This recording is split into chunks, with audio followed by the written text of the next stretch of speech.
Good morning, my dear students. എന്റെ പ്രിയപ്പെട്ട കൂട്ടുകാരെ, നിങ്ങൾക്ക് എല്ലാവർക്കും എൻ്റെ ഓൺലൈൻ ക്ലാസ്സിലേക്ക് സ്വാഗതം.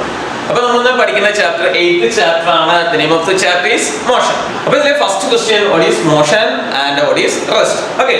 അപ്പോൾ മോഷനെ കുറിച്ച് പഠിക്കണമെങ്കിൽ അല്ലെങ്കിൽ റെസ്റ്റിനെ കുറിച്ച് പഠിക്കണമെങ്കിൽ നമ്മൾ സറൗണ്ടിങ്സിൽ നോക്കിയാൽ നമ്മുടെ സറൗണ്ടിങ്സിൽ തന്നെ പല ഒബ്ജക്ട്സും റെസ്റ്റിലായിരിക്കും, പല ഒബ്ജക്ട്സും ഇതിലായിരിക്കും, മോഷനിലായിരിക്കും. അപ്പോൾ നമ്മൾ അതിനെ കൺസിഡർ ചെയ്താൽ നമ്മളിപ്പോൾ when we are walking we are in motion അല്ലേ. നമ്മൾ നടക്കുകയാണെങ്കിൽ നമ്മൾ അതിലായിരിക്കും, മോഷനിലായിരിക്കും. When I am standing here I am in rest simply. Okay. അപ്പോൾ സറൗണ്ടിങ്സിൽ ബേർഡ്സ് ഉണ്ടല്ലേ. When birds are flying they are in motion അല്ലേ. ഇനി fish, the fish is swimming അല്ലേ. When the fish is swimming they are in motion. Then നമ്മളൊക്കെ എവിടെയുള്ള we are all living in earth അല്ലേ. അപ്പോൾ the earth is in rotation, so earth is also in motion. അപ്പോൾ നമ്മൾ റെസ്റ്റിനെ കുറിച്ച് പഠിക്കണമെങ്കിലും മോഷനെ കുറിച്ച് പഠിക്കണമെങ്കിലും നമ്മൾ സറൗണ്ടിങ്സിനെ consider ചെയ്യണം. എന്താണ് surroundings? So you consider me as an object. So now I am standing here and this is my position. Okay, now we need to consider the surroundings. Now my position changes from here to here and then to here and then to here. Now my position changes continuously with respect to surroundings and with respect to time. So endana onnude here my position is changed with respect to surroundings and time. So I am in motion. So what is motion? If the position of an object changes continuously with respect to time and with respect to observer, when the object is said to be in motion, otherwise it is at rest. So what is motion? If the position of an object changes continuously with respect to time and with respect to surroundings, then the object is said to be in motion, otherwise it is at rest. So next question is path. So these are the positions of the object, isn't it? So this is a line which joins the positions of an object. Okay, അപ്പോൾ ഈ പൊസിഷൻസിനെ എല്ലാം ചേർത്ത് ഞാൻ ഒരു line വരച്ചു കഴിഞ്ഞാൽ that is called a path. So what is path? The path is the line joining positions of an object. So what is path? Path is the line joining positions of an object. Clear? Next topic is scalar quantity and vector quantity. അപ്പോൾ physical quantity രണ്ടായിട്ട് classify ചെയ്തിട്ടുണ്ട്, vector ക്വാണ്ടിറ്റിയും scalar quantity. Okay, അപ്പോൾ ഞാനൊരു physical quantity example ആയിട്ട് എടുക്കുകയാണ്, force. അപ്പോൾ ഇതൊരു object ആണെന്ന് വിചാരിക്കുക. ഞാനിവിടെ എന്ത് അപ്ലൈ ചെയ്യണം? ഫോഴ്സ് അപ്ലൈ ചെയ്യണം. അപ്പോൾ I am applying a 5 Newton force on this object. Okay, അപ്പോൾ ഞാൻ 5 Newton ഫോഴ്സ് അപ്ലൈ ചെയ്തു, move from left to right അല്ലേ. അപ്പോൾ ഇത് എങ്ങോട്ടാണ് മൂവ് ചെയ്തത്? റൈറ്റിലോട്ടാണ് മൂവ് ചെയ്തത്. അപ്പോൾ മാഗ്നിറ്റ്യൂഡ് ഓഫ് ഫോഴ്സ് എത്രയാ? 5 Newton ആണ്. മാഗ്നിറ്റ്യൂഡ് ഓഫ് ഫോഴ്സ് എത്രയാ? 5 Newton. ഡയറക്ഷനോ? അപ്പോൾ ഡയറക്ഷൻ എങ്ങോട്ടാ? റൈറ്റിലോട്ടാണ്. ഡയറക്ഷൻ എങ്ങോട്ടാ? Towards right. ഓക്കെ, അപ്പോൾ ഞാൻ വീണ്ടും മറ്റൊരു ഓബ്ജക്റ്റിനെ കൺസിഡർ ചെയ്യുകയാണ്. ഞാൻ ഈ ഓബ്ജക്റ്റില് ഫോഴ്സ് അപ്ലൈ ചെയ്യണം. ഓക്കെ, അപ്പോൾ ഞാൻ എന്ത് അപ്ലൈ ചെയ്യണം? ഫോഴ്സ് അപ്ലൈ ചെയ്യുന്നു.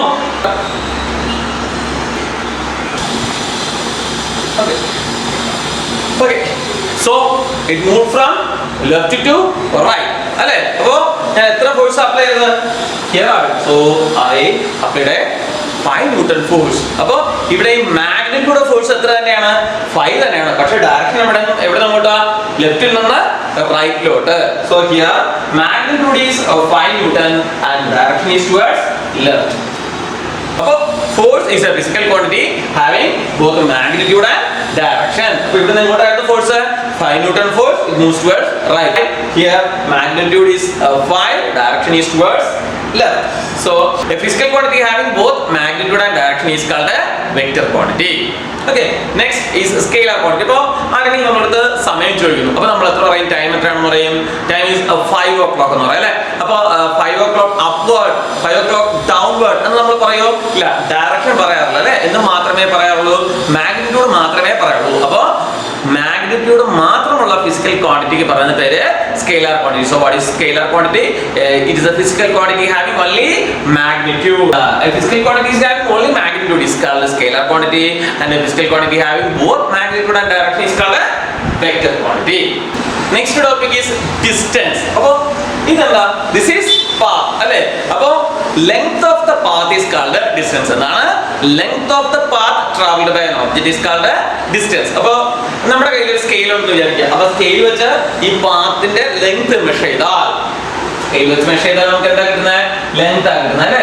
അപ്പൊ ഈ പാത്തിന്റെ ലെങ്ത് മെഷർ ചെയ്താൽ പറയുന്ന പേരാണ് distance. So what is distance? Length of the path traveled by an object is called a distance, and it is a scalar quantity. ഇതെന്ത് ക്വാണ്ടിറ്റിയാ? സ്കെയിലാർ ക്വാണ്ടിറ്റി ആണ്. അപ്പോൾ what is the distance? The length of the path traveled by an object is called a distance, and it is a scalar quantity. അപ്പോൾ physical quantity പഠിച്ചാൽ നമ്മൾ അതിന്റെ unit പഠിക്കണം. ഇതിന്റെ unit metre ആണ്. എന്താണ്? meter. So next topic is motion along a straight line. If an object is moving along a straight line, then it is called a one dimension motion or motion along a straight line. ഒരു object ഒരു straight ലൈനിൽ സഞ്ചരിക്കുകയാണെങ്കിൽ, move ചെയ്യുകയാണെങ്കിൽ അതിന് പറയുന്ന പേരാണ് simply one dimension motion or motion along a straight line. നമുക്ക് example പറയാം. അപ്പോൾ നിങ്ങളൊക്കെ ട്രെയിനിലൊക്കെ യാത്ര ചെയ്തിട്ടുണ്ടായിരിക്കും അല്ലേ? ഒരു ട്രെയിൻ അതിൽ കൂടെ പോകുന്ന ഒരു ട്രാക്കിൽ കൂടെയാണല്ലേ പോകുന്നത്. അപ്പോൾ ഈ ട്രാക്ക് ഓൾമോസ്റ്റ് എന്തായിരിക്കും? സ്ട്രെയിറ്റ് ലൈൻ ആയിരിക്കും അല്ലേ? അപ്പോൾ ട്രെയിനിന്റെ മൂവ്മെന്റ് നമുക്ക് എന്തെന്ന് പറയാം? വൺ ഡയമെൻഷൻ മോഷൻ എന്ന് പറയാം. Clear? Consider an object moves from O to A through C and D. Okay, നോക്കിയേ, ഇതൊരു സ്ട്രെയിറ്റ് പാത്ത് അല്ലേ? അപ്പോൾ ഒരു ഒബ്ജക്റ്റ് ഓയിൽ നിന്ന് എയിൽ എത്തിയാൽ എത്ര ഡിസ്റ്റൻസ് ട്രാവൽ ചെയ്യും? ഇതുവരെയുള്ള ഡിസ്റ്റൻസ് എത്രയാ? 60 കിലോമീറ്റർ അല്ലേ? So OA equal to 60 kilometre. അപ്പോൾ ഒബ്ജക്റ്റ് ട്രാവൽ ചെയ്ത ഡിസ്റ്റൻസ് എത്ര? 60 kilometre. Next topic is displacement.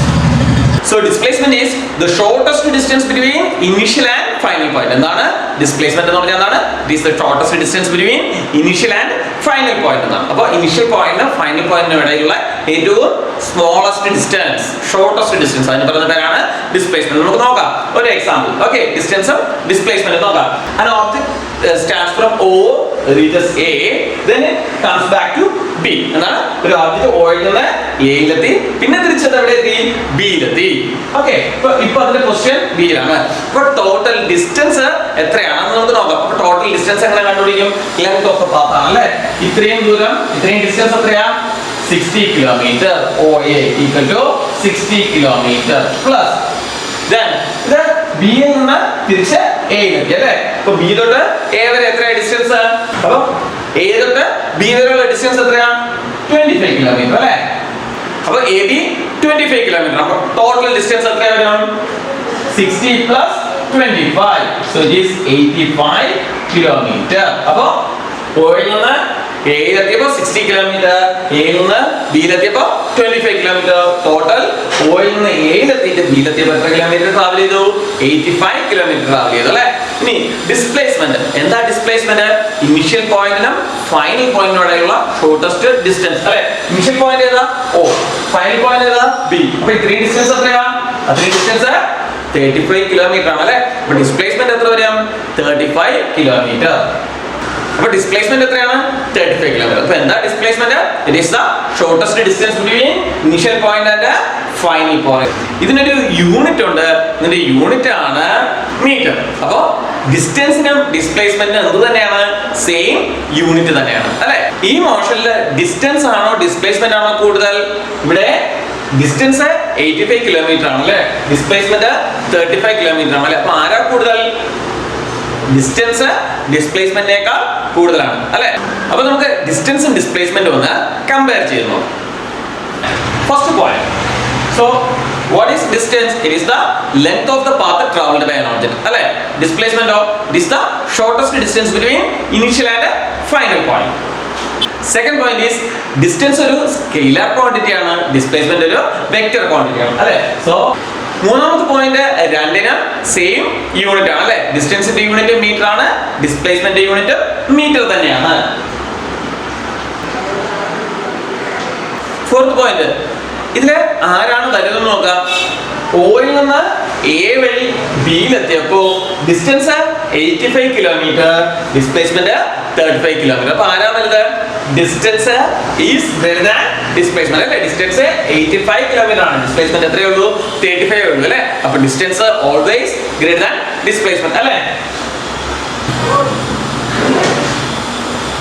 അപ്പൊ എല്ലാ കേസിലും അങ്ങനെ വരുമോ എന്ന് നമുക്ക് നോക്കാം. ഡിസ്റ്റൻസ് എപ്പോഴും ഡിസ്പ്ലേസ്മെന്റിനേക്കാൾ കൂടുതലാകുമോ എന്ന് നമുക്ക് നോക്കാം. Okay, an object starts from O and reaches A through C and B. Then O തൊട്ട് A വരെയുള്ള ഡിസ്റ്റൻസ് എത്രയാണ്? O തൊട്ട് A വരെയുള്ള ഡിസ്പ്ലേസ്മെന്റ് എത്രയാണ് നമുക്ക് നോക്കാം. അപ്പോൾ an object travels from O to A through C and B. Now when it reaches at A, the total distance is 60 kilometer അല്ലേ? ടോട്ടൽ ഡിസ്റ്റൻസ് എത്രയാണ്? 60 കിലോമീറ്റർ. അപ്പോൾ നമുക്ക് displacement what is displacement? Shortest distance between initial and final point. അതും എത്ര തന്നെയാണ്? 60 kilometre തന്നെയാണ് അല്ലേ? അപ്പോൾ distance 60 kilometre, displacement is also 60 kilometre. അപ്പോൾ ഇത് എവിടെയാണ് വന്നത്? The object is traveling in a straight line. അപ്പോൾ ഒരു ഒബ്ജക്റ്റ് സ്ട്രെയിറ്റ് ലൈനിൽ പോവുകയാണെങ്കിൽ ഡിസ്റ്റൻസും ഡിസ്പ്ലേസ്മെന്റ് ഈക്വൽ ആയിരിക്കും. അപ്പോൾ നമുക്ക് ഇവിടെ എങ്ങനെ എഴുതാം? Distance greater than or equal to displacement. അപ്പോൾ എപ്പോഴാണ് ഡിസ്റ്റൻസും ഡിസ്പ്ലേസ്മെന്റ് ഈക്വൽ ആകുന്നത്? If the objects are traveling in the straight line, the distance is equal to displacement. Otherwise, the distance is always greater than displacement. അപ്പോൾ അല്ലാത്ത കണ്ടീഷനിൽ straight ലൈനിൽ അല്ല പോകുന്നെങ്കിൽ distance എപ്പോഴും ആരെക്കാൾ കൂടുതലായിരിക്കും? ഡിസ്പ്ലേസ്മെന്റിനേക്കാൾ കൂടുതലായിരിക്കും.